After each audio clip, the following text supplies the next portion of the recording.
Sote ni mashahidi ya kuwa tumekuwa tukishuhudia baadhi ya watu wakiinuliwa na kusogea kutoka hatua moja kwenda hatua nyingine kwa kuwasaidia watu wenye uhitaji maalum, yaani yatima, wajane na walemavu.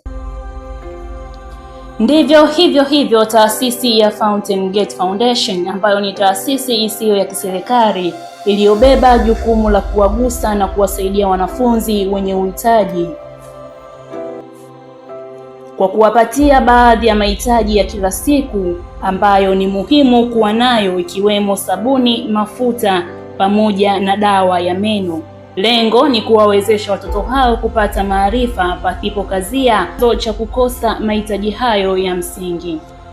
Licha ya Waswahili kusema kuwa shukrani ya punda ni mateke, watoto hao wameonyesha utofauti.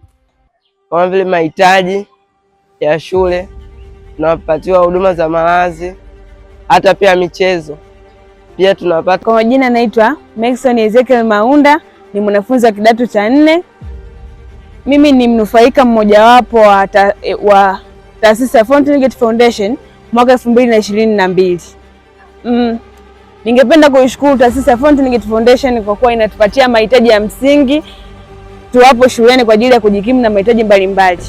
Lakini pia ningependa sana kutoa shukrani zangu na kuwaomba kwamba taasisi ya Fountain Gate nikusia kuwa ni vyema kujitoa na kusaidia wengine, hasa wenye uhitaji, kwani baraka ni hazina ya yale mema unayoyafanya kwa jamii inayokuzunguka. Makala hii imeandaliwa na kusoma kwako nami Fausta Sanga, na hii ni FGA TV.